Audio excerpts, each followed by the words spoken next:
ঢাকার নতুন হাইপ উত্তরার দিয়াবাড়ি। হ্যাঁ, এখন কাইকিং করার জন্য আপনাকে আর ঢাকার বাইরে যেতে হবে না। উত্তরার দিয়াবাড়িতেই কিন্তু আপনারা পেয়ে যাবেন কাইকিং করার এমন সুব্যবস্থা, সাথে কিন্তু বাচ্চাদের জন্য রয়েছে শিশু পার্কও। শুধু তাই নয়, এখানে রয়েছে ভাসমান রেস্টুরেন্টও, যেখানে আপনি খোলা আকাশের নিচে বসে কাইকিং দেখতে দেখতে খাবার দাবার উপভোগ করতে পারবেন। চাইলে দিনের আলোতে অথবা রাতের ঝলমলে আলোতেও কিন্তু আপনি খাবার দাবার এনজয় করতে পারবেন। তো এই জায়গাটাতে আপনারা কিভাবে যাবেন, কি কি খাবার পাবেন, সুবিধা অসুবিধা সবকিছু নিয়েই থাকছে আজকের এই ডিটেলস ব্লগ। আমরা এখন চলে যাচ্ছি মেট্রো রেলের উত্তরা সেন্ট্রাল পয়েন্ট স্টেশনের কাছাকাছি। মিরপুর এবং উত্তরা দুইটা জায়গা থেকেই হচ্ছে এই লোকেশনটা খুবই কাছাকাছি। এই প্লেসটা উত্তরা কাইকিং পয়েন্ট নামেই সবার কাছে পরিচিত। যে কোনো অটো বা রিক্সাকে আপনি উত্তরা কাইকিং পয়েন্ট বললেই এখানে নিয়ে আসবে। ঢাকা শহরের নতুন হাইপ, তো এখানে খুব নিরিবিলি একটা পরিবেশ থাকবে এটা আশা করাটাও ভুল। তার মধ্যে আমি সেদিন গিয়েছিলাম হলিডেতে, তো আমি অবশ্যই বলবো যে আপনারা হলিডে ছাড়া যাবেন, তাহলে হয়তো বা একটা নিরিবিলি পরিবেশ পেলেও পেতে পারেন। আমার কাইকিং করার ভীষণ ইচ্ছা ছিল, কিন্তু এত সিরিয়াল ধরে আসলে কাইকিং করার মতো সিচুয়েশন ছিল না। প্রায় 1-1.5 ঘন্টা শুধু লাইনেই দাঁড়িয়ে থাকতে হবে। এখানে কাইকিং করার সিস্টেম হচ্ছে আধা ঘন্টার জন্য পে করতে হবে 100 টাকা এবং 1 ঘন্টার জন্য পে করতে হবে 150 টাকা। একটা বোটে 3 থেকে 4 জন বসতে পারে। এটার পাশেই ছোট একটা শিশু পার্কের মতো রয়েছে, বাচ্চাদেরকে নিয়ে আসলে বাচ্চারা সুন্দর একটা সময় কাটাতে পারবে। এখানে ছোট বড় সবার জন্যই কয়েক ধরনের রাইড রয়েছে। এর পাশেই রয়েছে ভাসমান রেস্টুরেন্ট। তো আমরা যেহেতু কাইকিং করার সুযোগ পাইনি, আমরা এখন চলে যাচ্ছি রেস্টুরেন্টে।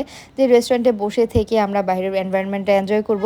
কিন্তু রেস্টুরেন্টেও সেদিন এত রাশ ছিল, আমরা জায়গাই পাচ্ছিলাম না। এখানে দুইটা রেস্টুরেন্ট আছে, প্রথমে এই রেস্টুরেন্টটাতে আসলাম, এখানে কোথাও সিট ছিল না। তো এর পাশেই হচ্ছে আরেকটা রেস্টুরেন্ট ছিল, এখন আমি এখানে চলে এসেছি। এইটার এনভায়রনমেন্টও বেশ সুন্দর, কিন্তু এখানেও একই অবস্থা, অনেক রাশ। পরন্তু বিকেলের সৌন্দর্য উপভোগ করার খুব সুন্দর একটা প্লেস। তবে আমরা প্রথমে সিট পাচ্ছিলাম না, অনেকক্ষণ দাঁড়িয়েছিলাম। অনেকক্ষণ দাঁড়িয়ে থাকার পর ফাইনালি আমরা একটা সিট পেয়ে গেলাম। তো আমার রেকমেন্ড থাকবে যে আপনারা বন্ধের দিন ছাড়া যাবেন। বন্ধের দিন ছাড়া গেলে মোটামুটি এই জায়গাগুলো ফাঁকাই পাবেন।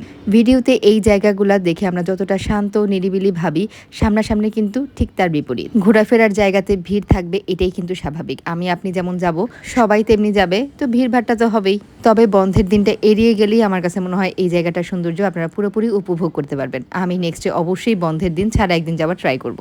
তো রেস্টুরেন্টে যেহেতু বসার জায়গা পেয়ে গেলাম, এখন হচ্ছে খাবার অর্ডার করে দিচ্ছি। এখানে বিভিন্ন ধরনের খাবার ছিল, তো সেখান থেকে কয়েকটা খাবার অর্ডার করে দিলাম। রেস্টুরেন্টে খাবার অর্ডার করে কিছুটা সময় অপেক্ষা করতে হবে, কারণ রেস্টুরেন্টটা একদমই নতুন। তো এখানে সার্ভ করার বা খাবার রেডি করার মানুষের সংখ্যা কম, তো খাবারগুলো রেডি হতে কিছুটা সময় লাগে। তবে পরিবেশটা কিন্তু উপভোগ করতে বেশ ভালো লাগছিল। সন্ধ্যা লাগতেই জায়গাটার পরিবেশ একদমই চেঞ্জ হয়ে গেল। চারোদিকে কৃত্রিম আলো ঝলমলে একটা পরিবেশ। তো পানির মধ্যে এই ভাসমান রেস্টুরেন্টগুলোর মধ্যে যখন লাইট জ্বলে উঠছিল, এটা দেখতে আসলেই অনেক সুন্দর লাগছিল। শহরের মানুষ কিন্তু ঘোরাফেরা করার জন্য এমন খোলামেলা জায়গা খুব একটা পায় না। তো এই জায়গাগুলোকে যদি সুন্দর করে ক্লিন করে মেনটেন করা যায়, তাহলে শহরের সৌন্দর্যও কয়েক অংশে বেড়ে যাবে। আর মশা নিরোধক ক্রিম অবশ্যই সাথে করে নিয়ে যাবেন। আমরা নাচোস অর্ডার করেছিলাম, এটার প্রাইস মেবি 280 টাকার মতো ছিল। নাচোসের টেস্ট আমার কাছে বেশ ভালো লেগেছে। এখানের খাবারের কোয়ালিটি আমার কাছে এভারেস্ট টাইপের মনে হয়েছে। খুব যে ভালো লেগেছে তাও না, আবার যে খুব মুখে দেওয়ার মতো না তাও না। নতুন রেস্টুরেন্ট তুলনায় মোটামুটি ভালোই বলা যায়। 10 ইঞ্চি বারবিকিউ পিৎজাটার প্রাইস ছিল 500 টাকা। আর ক্যাশোনাট সালাদের প্রাইস ছিল মেবি 380 টাকার মতো। ক্যাশোনাট সালাদে কিন্তু বেশ ভালো পরিমাণেই ক্যাশোনাট ছিল। আর কোল্ড কফির প্রাইস ছিল 180 টাকা করে। কোনো ধরনের সফট ড্রিঙ্কস রাখা হয় নাই। আমার কাছে মনে হয়েছে এখানে সফট ড্রিঙ্কস রাখলে ভালো হতো। যাই হোক, ওভারঅল এখানের এনভায়রনমেন্টটা আমার কাছে কিন্তু ভীষণ ভালো লেগেছে। উত্তরা এবং মিরপুর দুই এরিয়ার বাসিন্দাই কিন্তু খুব কম সময়ের মধ্যে এখানে চলে আসতে পারবেন। মেট্রো রেলের মেবি 173 নাম্বার পিলারের কাছে হচ্ছে রেস্টুরেন্টটা, অথবা যে কোনো অটো বা রিক্সাকে আপনি কাইকিং পয়েন্ট বললেই এই সাইডটা দেখিয়ে দিবে। তো ঢাকা শহরের এই ব্যস্ত জীবন থেকে একটু খোলামেলায় ঘুরতে চাইলেই কিন্তু এই জায়গাটাতে চলে আসতে পারেন। তো আজকের ব্লগ এখানেই শেষ করে দিচ্ছি। আল্লাহ হাফেজ।